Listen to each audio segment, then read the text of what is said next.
일론 머스크가 땅을 치고 후회했다는 이야기가 있습니다. 테슬라 자율주행을 처음부터 설계했던 그 핵심 인물이 지금 어디로 갔는지 아십니까? 미국도 중국도 아닙니다. 한국 현대차입니다. 그동안 테슬라는 넘사벽이라고 믿었던 자율주행판, 오늘 이 뉴스 하나로 완전히 흔들리기 시작했습니다. 이건 단순한 인사가 아닙니다. 판을 뒤집기 위한 신호탄입니다. 끝까지 보시면 왜 미국이 긴장하고 왜 현대차가 이제 진짜 무서워졌는지 알게 됩니다. 이런 분석이 필요하셨다면 구독과 좋아요 지금 꼭 눌러주세요. 저는 레이첼 워커입니다. 스탠포드 대학에서 기술 경제학을 가르치고 있죠. 지난 15년간 실리콘밸리의 기술 기업들을 연구해왔습니다. 테슬라, 구글, 애플. 이런 회사들의 인재 이동을 추적하는 게 제 일이었어요. 그런데 지난달 제 연구실로 한 통의 이메일이 날아왔습니다. 동료 교수가 보낸 거였죠. 레이첼, 이거 봤어? 박민우가 현대차로 갔대. 저는 커피를 마시다 멈췄습니다. 박민우라니. 그 박민우 말인가요? 테슬라 오토파일럿 팀의 핵심 인물이었던 그 사람이요? 믿기지 않았습니다. 아니, 믿고 싶지 않았다는 표현이 맞겠네요. 저는 즉시 링크드인을 확인했어요. 정말이었습니다. 박민우의 프로필이 바뀌어 있었죠. 현대자동차 그룹, 자율주행센터장. 손이 떨렸습니다. 이건 단순한 이직이 아니었어요. 업계 전체를 뒤흔들 사건이었죠. 저는 곧바로 실리콘밸리의 지인들에게 연락을 돌렸습니다. 첫 번째 전화는 테슬라에서 일하는 엔지니어 친구에게 걸었어요. 마크, 박민우 이직 소식 들었어? 들었지. 회사가 발칵 뒤집혔어. 다들 믿을 수가 없대. 그 정도야? 왜? 레이첼, 박민우는 그냥 엔지니어가 아니었어. 그 사람이 없었으면 우리 오토파일럿은 지금처럼 작동하지 못했을 거야. 저는 숨을 깊이 들이마셨습니다. 마크의 목소리에는 당혹감이 가득했어요. 그리고 약간의 두려움도 느껴졌죠. 다음 날, 저는 샌프란시스코 시내의 한 카페에서 엔비디아 출신 엔지니어를 만났습니다. 그녀의 이름은 수전이었어요. 자율주행 분야에서 10년 넘게 일한 베테랑이죠. 수전, 솔직히 말해줘. 박민우가 현대차로 간 게 뭘 의미하는 거야? 수전은 잠시 망설였습니다. 그리고는 조용히 말했어요. 레이첼, 판이 바뀌는 거야.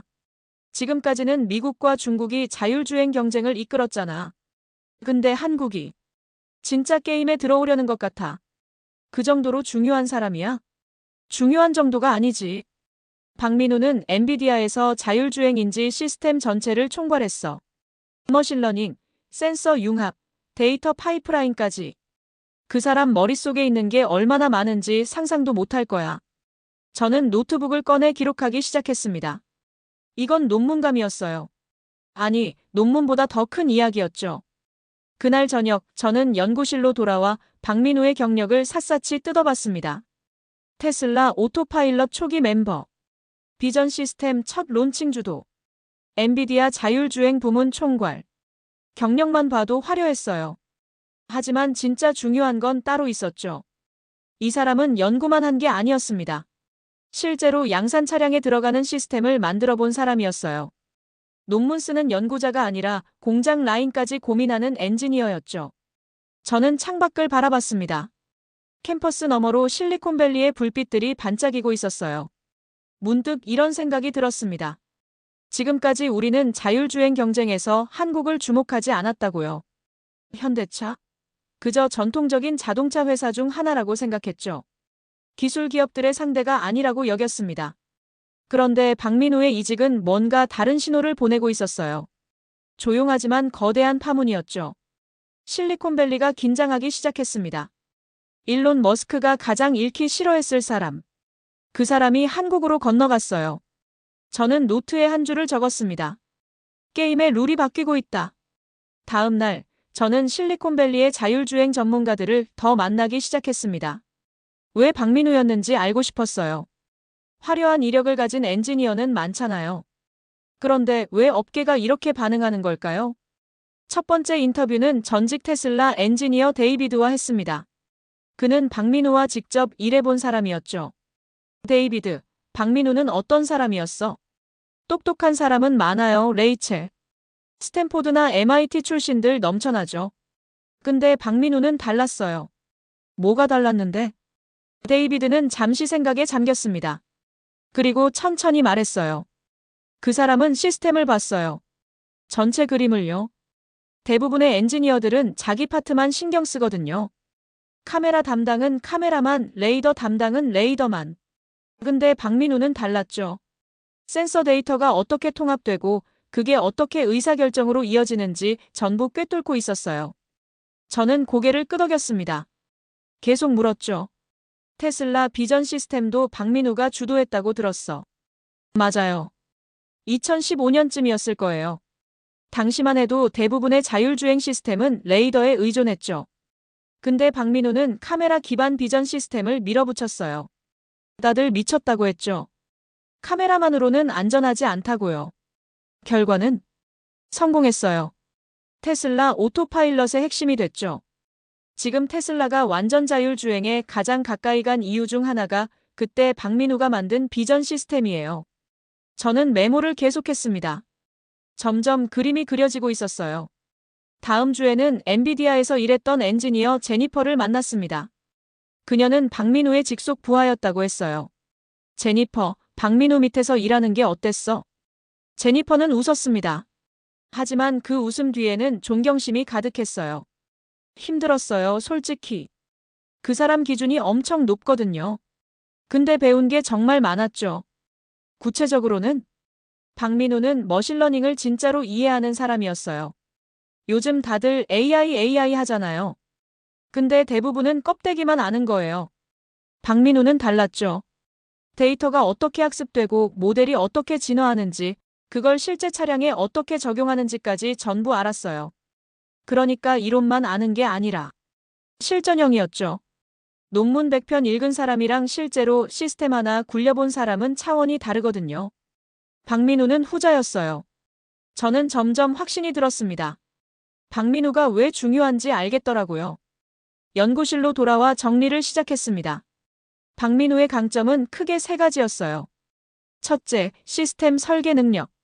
부분이 아니라 전체를 보는 눈이었죠. 둘째, 양산 경험. 연구실이 아니라 공장에서 굴러가는 시스템을 만들어 봤어요.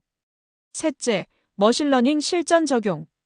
이론이 아니라 실제 차량에서 작동하는 AI를 구현한 거죠. 저는 다시 창밖을 바라봤습니다. 해가 지고 있었어요. 캠퍼스에는 학생들이 오가고 있었죠. 문득 이런 생각이 들었습니다. 자율주행은 천재 한 명이 만드는 게 아니라는 거요. 시스템이 만드는 거예요. 데이터를 모으고 학습시키고 검증하고 배포하는 전체 과정이 중요한 거죠. 박민우는 바로 그 과정을 처음부터 끝까지 설계하고 운영해 본 사람이었습니다. 논문형 전문가가 아니라 실전형 설계자였어요. 현대차는 단순히 이력이 화려한 사람을 데려온 게 아니었습니다. 자율주행 시스템 전체를 만들 수 있는 사람을 영입한 거였죠. 저는 노트에 적었습니다.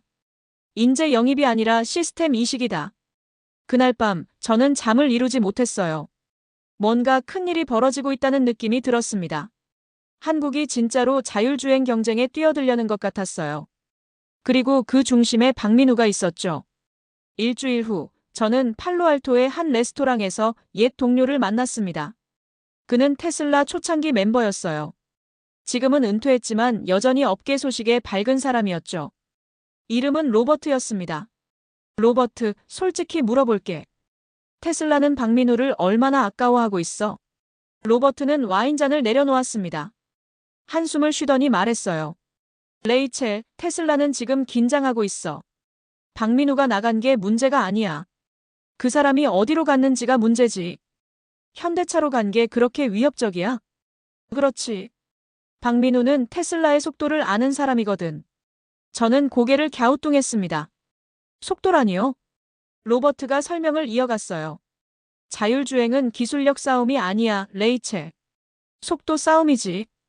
얼마나 빨리 데이터를 모으고, 얼마나 빨리 학습시키고, 얼마나 빨리 업데이트 하느냐가 승부를 가르는 거야. 저는 메모를 시작했습니다. 계속 들어보고 싶었어요. 테슬라가 왜 강한지 알아? 천재 엔지니어가 많아서가 아니야. 전 세계에 돌아다니는 테슬라 차량들이 매일 데이터를 보내오거든. 그걸 모으고 학습시키고 다시 차에 업데이트하는 사이클이 빨라. 이게 핵심이야. 그러니까 반복 속도가. 맞아. 데이터 수집, 모델 학습, 검증, 배포, 다시 수집. 이 순환이 빠를수록 자율주행은 빨리 발전하는 거지. 박민우는 바로 이 순환 구조 자체를 설계한 사람이야. 저는 숨을 깊이 들이마셨습니다. 이제 이해가 됐어요. 왜 테슬라가 두려워하는지요?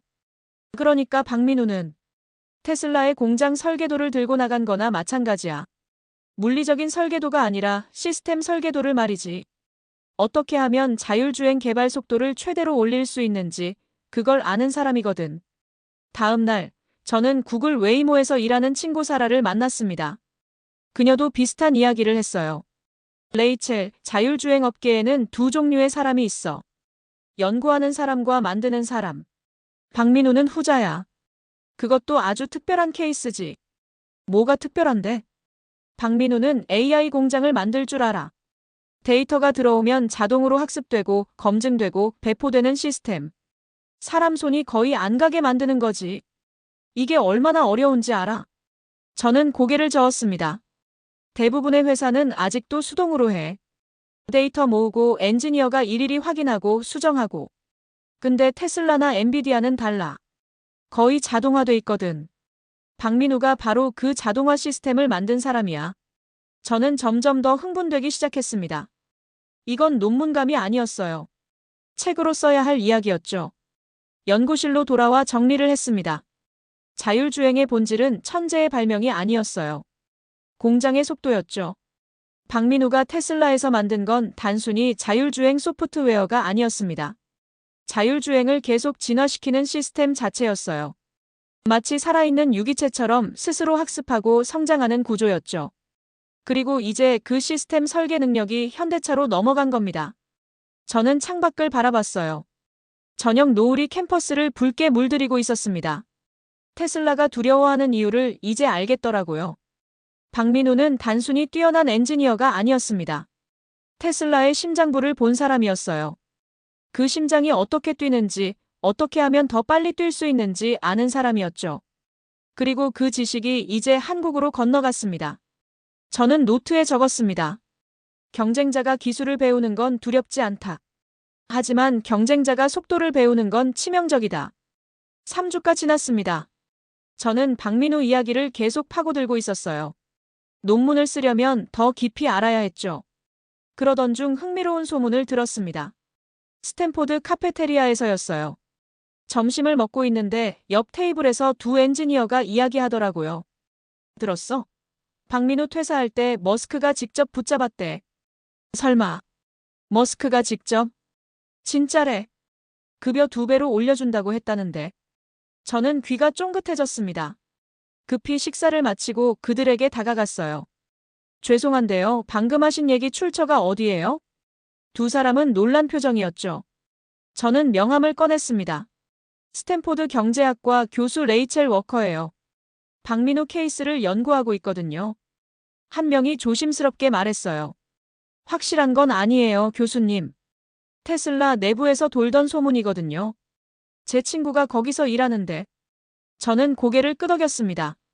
소문이라도 좋았어요. 진위보다 상징성이 중요했으니까요. 그날 저녁 저는 테슬라에서 일했던 여러 사람들에게 연락을 돌렸습니다. 모두가 비슷한 이야기를 했어요. 확인할 수는 없지만 그런 소문이 있었다고요. 다음 주 저는 샌프란시스코에서 전직 테슬라 매니저 마이클을 만났습니다. 그는 박민우와 같은 팀에 있었던 사람이었죠. 마이클, 박민우 퇴사 과정에 대해 알고 있어? 마이클은 잠시 망설였습니다. 그리고 조용히 말했어요. 레이첼, 이건 공식적인 얘기가 아니야.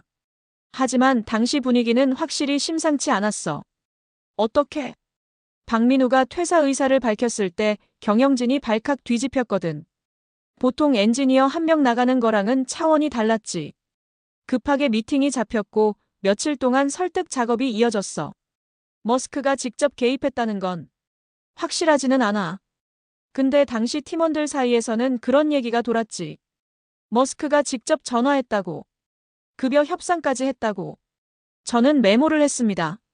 사실 여부보다 중요한 게 있었어요. 마이클, 그게 사실이든 아니든 왜 그런 소문이 돌았을까? 마이클은 웃었습니다. 그만큼 박민우가 핵심이었다는 증거겠지. 소문이 그럴듯하게 들렸다는 것 자체가 박민우의 가치를 말해주는 거 아니겠어? 정확한 지적이었습니다. 다음 날, 저는 연구실에서 이 이야기를 정리했어요. 머스크가 정말 직접 나섰는지는 중요하지 않았습니다. 중요한 건 업계가 그렇게 믿을 만큼 박민우가 핵심 인물이었다는 거였죠. 저는 실리콘밸리에서 15년을 살았습니다. 수많은 인재 이동을 봤어요. 하지만 한 사람의 퇴사에 이렇게 많은 소문이 따라붙는 경우는 처음이었죠. 그건 단순한 가십이 아니었습니다. 업계의 불안감이었어요. 테슬라의 핵심 기술을 아는 사람이 경쟁사로 넘어갔다는 두려움이었죠. 창밖을 바라봤습니다. 캠퍼스에는 봄비가 내리고 있었어요. 저는 생각했습니다. 머스크가 정말 박민우를 붙잡으려 했을까요? 아마 그랬을 겁니다. 박민우는 테슬라 오토파일럿의 심장부를 경험한 사람이었으니까요. 그리고 그 사람이 이제 한국으로 갔습니다. 테슬라의 가장 중요한 자산 중 하나가 태평양을 건넌 거였죠. 저는 노트에 적었습니다. 전설이 된 퇴사. 소문의 진위보다 중요한 건 그 소문이 설득력 있다는 사실이다. 그날 밤 저는 이메일을 한 통 받았습니다. 테슬라에서 일하는 엔지니어로부터였어요. 익명으로 보낸 거였죠.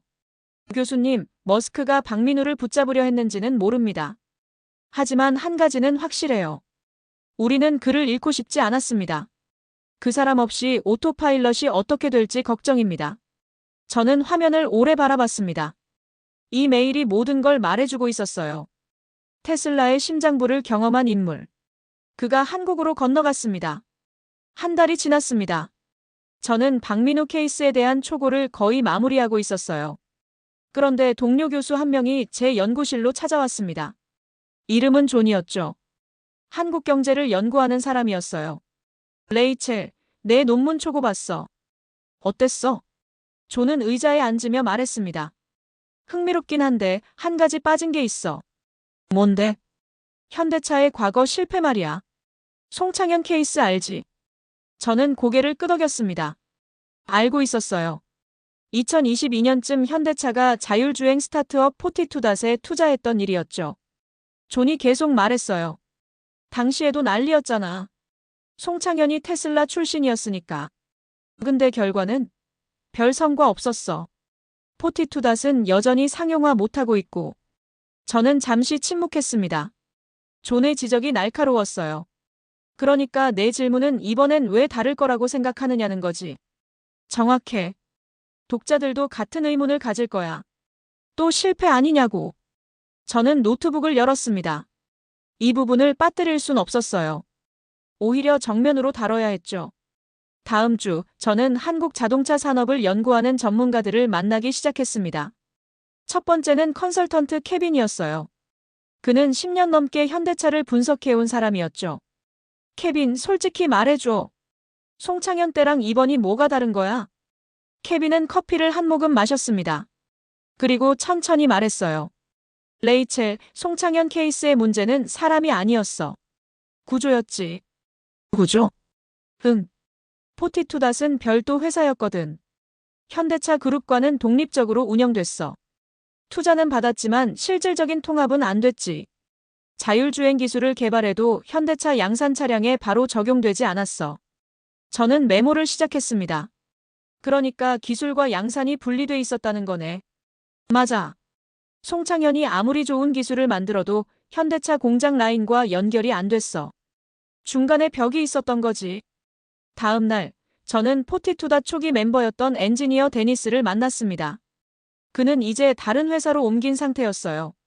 데니스, 포티투닷에서 일할 때 어땠어?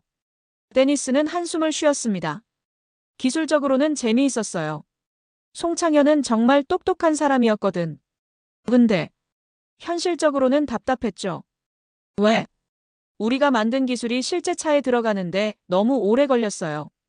현대차 본사와 따로 놀았거든. 우리는 스타트업처럼 빨리 움직이고 싶었는데 현대차는 대기업 속도로 움직였죠. 저는 이해가 됐습니다. 속도의 불일치였어요. 그러니까 기술 개발은 빨랐는데 양산은 느렸다. 정확해요. 그게 송창현 케이스의 한계였죠. 아무리 좋은 기술을 만들어도 차에 못 넣으면 무슨 소용이에요? 연구실로 돌아와 정리를 했습니다. 송창현 케이스의 실패 원인이 명확해졌어요. 첫째, 조직 분리. 포티투닷과 현대차가 독립적으로 운영됐죠. 둘째, 양산 연결 부재. 기술이 실제 차량에 적용되는 속도가 느렸어요. 셋째, 그룹 차원의 지원 부족. 투자는 받았지만 전사적 협업은 약했죠. 저는 창밖을 바라봤습니다. 학생들이 캠퍼스를 오가고 있었어요. 문득 이런 생각이 들었습니다. 현대차는 과거의 실패에서 뭘 배웠을까요? 이번에는 같은 실수를 반복하지 않을까요? 저는 노트에 적었습니다. 가장 현실적인 의문. 이번에도 또 실패 아니냐? 이 질문에 답해야 한다. 그날 밤 저는 한국 언론 기사들을 뒤지기 시작했습니다. 박민우 영입 이후 현대차가 어떤 움직임을 보이는지 알고 싶었어요. 그리고 흥미로운 걸 발견했습니다. 뭔가 달랐어요. 송창현 때와는 확실히 달랐죠. 일주일 후 저는 서울행 비행기에 올랐습니다. 직접 현대차를 취재하기로 한 거예요. 논문을 제대로 쓰려면 현장을 봐야 했죠. 인천공항에 도착해 택시를 탔습니다. 양재동 현대차 본사로 향했어요. 창밖으로 서울 풍경이 지나갔죠. 처음 와보는 도시였습니다. 본사 로비에서 저는 현대차 홍보팀 직원을 만났어요. 미리 인터뷰를 요청해둔 상태였죠. 워커 교수님, 어서 오세요. 먼 길 오셨네요. 초대해 주셔서 감사합니다. 회의실로 안내받았습니다. 잠시 후 자율주행 사업부 임원이 들어왔어요. 이름은 김 부장이었죠. 교수님, 저희 자율주행 전략에 관심 가져주셔서 감사합니다. 저는 바로 본론으로 들어갔습니다. 솔직히 말씀드리겠습니다. 송창현 케이스 때도 기대가 컸었죠. 근데 결과는 실망스러웠어요. 이번엔 뭐가 다른가요? 김 부장은 웃었습니다. 예상한 질문이라는 표정이었어요. 교수님, 이번엔 구조 자체가 다릅니다. 구조요? 김 부장은 노트북을 열었습니다. 조직도를 보여주더라고요. 보세요. 박민우 센터장은 단순히 연구소장이 아닙니다. 현대차 R&D AVP, 포티투닷을 전부 총괄해요. 그룹 차원의 자율주행 전체를 하나로 묶은 겁니다. 저는 숨을 들이마셨습니다. 이건 달랐어요. 그러니까 연구와 개발과 사업을 한 사람이 다 보는 거네요? 정확합니다. 송창현 때는 포티투닷만 맡았죠. 현대차 본사와는 분리돼 있었어요. 근데 이번엔 다릅니다. 벽을 없앤 겁니다. 저는 계속 질문했습니다. 리더십은요? 조직만 통합한다고 되는 게 아니잖아요. 김 부장이 다른 자료를 보여줬습니다. 그룹 차원에서 리더십을 전면 교체했습니다. 엔비디아, 구글 딥마인드 출신들을 대거 영입했어요. 박민우 혼자가 아니라 팀 전체를 새로 짰죠. 저는 메모를 빨리 했습니다. 점점 그림이 그려지고 있었어요. 다음 날, 저는 현대차 남양연구소를 방문했습니다. 자율주행 개발 현장을 보고 싶었거든요. 연구소에서 만난 엔지니어 박 과장이 설명했습니다. 교수님, 여기가 AI 팩토리입니다. 거대한 서버실이 눈앞에 펼쳐졌어요. 수천 대의 GPU가 윙윙거리고 있었죠. 5만 대의 GPU가 돌아가고 있습니다. 엔비디아와 직접 협업해서 구축한 거예요. 자율주행 데이터를 학습시키는 공장이죠. 저는 압도됐습니다. 이건 연구소 수준이 아니었어요. 진짜 공장이었죠. 박민우 센터장의 지휘 아래 구축한 겁니까? 네. 센터장님은 테슬라에서 이런 시스템을 직접 만들어 봤거든요. 그 경험을 그대로 적용한 겁니다. 저는 시설을 둘러봤습니다. 데이터가 실시간으로 들어오고 모델이 학습되고 검증되는 과정이 자동화돼 있었어요. 박 과장이 덧붙였습니다. 송창현 때는 이런 인프라가 없었어요. 소규모 연구였죠. 근데 이번엔 다릅니다. 그룹 차원에서 수천억을 쏟아부었거든요. 저는 고개를 끄덕였습니다. 규모가 달랐어요. 다음 날, 저는 엔비디아 한국지사를 방문했습니다. 현대차와 엔비디아의 협업에 대해 듣고 싶었거든요. 엔비디아 이사 최 씨가 설명했습니다. 오워커 교수님, 현대차와의 협업은 저희에게도 특별합니다. 어떤 점에서요? 박민우 센터장이 엔비디아 출신이잖아요. 저희 기술을 누구보다 잘 알죠. 그래서 협업이 정말 빨라요. 일반 고객사와는 차원이 다릅니다. 저는 흥미로웠습니다. 구체적으로는요. GPU 최적화, 데이터 파이프라인, 모델 학습까지. 박 센터장이 직접 설계하고 저희가 지원하는 구조예요. 송창현 때는 이런 레벨의 협업이 불가능했죠. 호텔로 돌아와 하루를 정리했습니다. 이번엔 정말 달랐어요. 송창현 때는 한 사람이 작은 팀을 이끌었습니다. 하지만 박민우는 달랐어요. 그룹 전체를 재편했죠. 조직, 인프라, 협업 체계까지 전부 바꿨습니다. 저는 노트에 적었습니다. 연구소가 아니라 자율주행 공장을 만든다. 이번엔 구조 자체가 다르다. 서울에서의 마지막 날이었습니다. 저는 현대차 시승센터를 방문했어요. 최신 전기차들이 즐비하게 늘어서 있었죠. 시승 담당 직원이 다가왔습니다. 교수님, 아이오닉 5 타보시겠어요? 최신 자율주행 기능이 탑재돼 있습니다. 저는 차에 올랐습니다. 시승을 시작했어요. 고속도로에 진입했죠. 자율주행 모드를 켰습니다. 차가 스스로 운전하기 시작했어요. 차선을 유지하고 속도를 조절하고 앞차와 거리를 유지했죠. 인상적이었습니다. 하지만 테슬라 FSD와 비교하면 아직 갈 길이 멀었어요. 저는 직원에게 물었습니다. 앞으로 어떻게 발전할 계획인가요? 박민우 센터장님이 로드맵을 만들고 계세요. 한국판 FSD를 목표로 하고 있죠. 저는 귀가 쫑긋했습니다. 한국판 FSD요? 네. OTA 업데이트로 계속 진화하는 자율주행이요. 테슬라처럼요. 스탠포드로 돌아온 후 저는 현대차 엔지니어들과 화상 인터뷰를 계속했습니다. 한국판 FSD 가능성에 대해 더 알고 싶었거든요. 한 엔지니어가 설명했습니다. 교수님, 핵심은 데이터예요.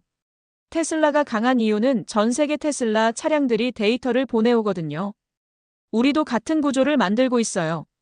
현대차 판매량으로 가능할까요? 한국 내수만으로도 충분합니다. 수십만 대가 도로를 달리고 있거든요. 거기서 나오는 데이터면 학습에 충분해요. 다른 엔지니어가 덧붙였습니다. 게다가 박 센터장님이 OTA 인프라를 구축하고 계세요. 차량의 업데이트를 빠르게 보낼 수 있는 시스템이죠. 자율주행이 옵션이 아니라 하나의 상품으로 진화하는 겁니다. 저는 메모를 했습니다. 가능성이 보였어요. 하지만 현실적인 문제도 있었습니다. 다른 엔지니어가 조심스럽게 말했어요. 교수님, 솔직히 말씀드리면 구형차는 어려워요. OTA 업데이트가 가능하려면 하드웨어가 받쳐줘야 하거든요. 그러니까 신차 위주로. 네. 앞으로 나올 차량들은 처음부터 OTA를 염두에 두고 설계됩니다. GPU 성능, 센서 배치, 통신 모듈까지. 근데 이미 판매된 차는 한계가 있죠. 저는 이해했습니다. 테슬라도 마찬가지였으니까요. 다음 주 저는 자동차 산업 애널리스트 제임스를 만났습니다. 그에게 현대차의 전략을 평가해달라고 했어요. 제임스, 현대차가 한국판 FSD를 만들 수 있을까? 제임스는 잠시 생각했습니다. 레이첼, 기술적으로는 가능해. 박민우가 있고 인프라가 있고 데이터가 있잖아. 문제는 시간이야. 시간이요? 응. 자율주행은 하루아침에 완성되는 게 아니거든. 수년간의 데이터 축적이 필요해. 테슬라도 10년 걸렸잖아. 현대차는 이제 시작이야. 저는 고개를 끄덕였습니다. 현실적인 평가였어요. 하지만 방향은 잡았어. 박민우가 만든 시스템이 계속 굴러가면 몇 년 안에 테슬라를 따라잡을 수 있을 거야. 물론 테슬라도 가만히 있진 않겠지만. 연구실로 돌아와 정리했습니다.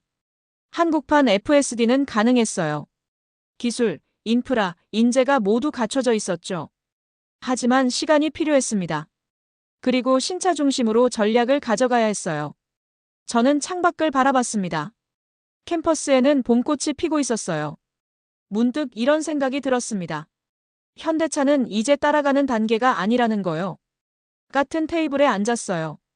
테슬라, 웨이모와 같은 레벨에서 경쟁하기 시작한 겁니다. 저는 노트에 적었습니다. 자율주행이 옵션에서 상품으로. 같은 테이블에 앉는다. 논문 마감이 한 달 앞으로 다가왔습니다. 저는 마지막 챕터를 쓰고 있었어요. 현대차의 자율주행 전략에서 가장 중요한 부분이었죠. 연구실 창가에 앉아 생각했습니다. 기술은 방향을 잡았어요. 박민우가 있고 인프라가 있고 계획이 있었죠. 하지만 뭔가 빠진 게 있었습니다. 그때 동료 교수 존이 들어왔습니다. 레이첼, 논문 거의 다 됐어? 응. 근데 마지막 부분이 고민이야. 뭐가? 저는 한숨을 쉬었습니다. 기술은 훌륭해. 근데 자율주행이 확산되려면 뭐가 필요할까? 존이 웃으며 말했어요.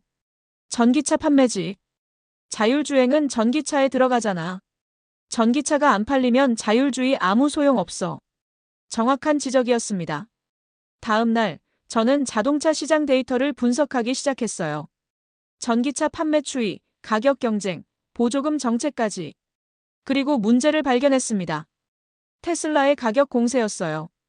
저는 전화기를 들었습니다. 자동차 시장 전문가 데이비드에게 전화를 걸었죠. 데이비드, 테슬라 가격 인하가 현대차에 어떤 영향을 미칠까? 데이비드가 답했습니다. 큰 영향이지, 레이첼. 테슬라가 가격을 낮추면 소비자들은 당연히 테슬라를 선택하게 돼. 아무리 현대차 자율주행이 좋아도 가격에서 밀리면 어려워. 보조금은요? 변수야.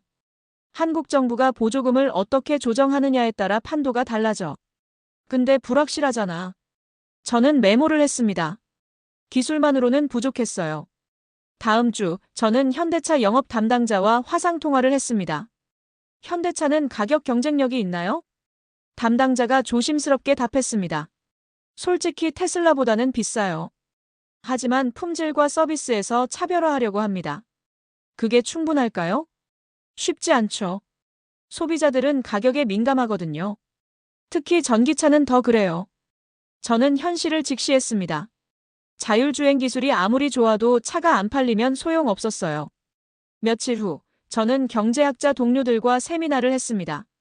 제 논문 초고를 발표하는 자리였죠. 한 교수가 질문했습니다. 워커 교수, 결국 현대차의 성공 여부는 뭐에 달렸다고 보시나요? 저는 잠시 생각했습니다. 그리고 답했어요. 두 가지예요. 기술과 가격. 기술은 방향을 잡았어요. 박민우가 시스템을 만들었죠. 근데 가격은 여전히 과제입니다. 전기차 판매를 늘려야 자율주행도 확산돼요. 다른 교수가 덧붙였습니다. 그러니까 기술 경쟁에서는 따라잡았지만 시장 경쟁에서는 아직이라는 거네요. 정확합니다. 세미나가 끝난 후 저는 연구실로 돌아왔습니다. 논문의 마지막 문장을 쓰기 시작했어요. 현대차는 자율주행 기술에서 판도를 바꿨습니다. 박민우라는 핵심 인재를 영입했고 조직을 재편했고 인프라를 구축했죠. 이제 테슬라와 같은 테이블에 앉았어요. 하지만 진짜 승부는 이제부터였습니다. 기술만으로는 부족했어요. 가격 경쟁력을 갖춰야 했죠. 전기차를 더 많이 팔아야 했습니다. 자율주행은 옵션이 아니라 상품이 되고 있었어요. 소비자들이 체감할 수 있는 가치가 돼야 했죠. 그리고 그 가치를 합리적인 가격에 제공해야 했습니다. 저는 창밖을 바라봤습니다. 해가 지고 있었어요. 캠퍼스에는 학생들이 오가고 있었죠. 문득 이런 생각이 들었습니다. 기술은 방향을 잡았다고요. 이제 시장이 시험할 차례였죠. 현대차는 적어도 판을 뒤집을 수 있는 위치까지 왔습니다. 테슬라의 심장부를 경험한 사람이 만든 시스템이 돌아가고 있었어요. 데이터가 쌓이고 모델이 학습되고 차량이 진화하고 있었죠.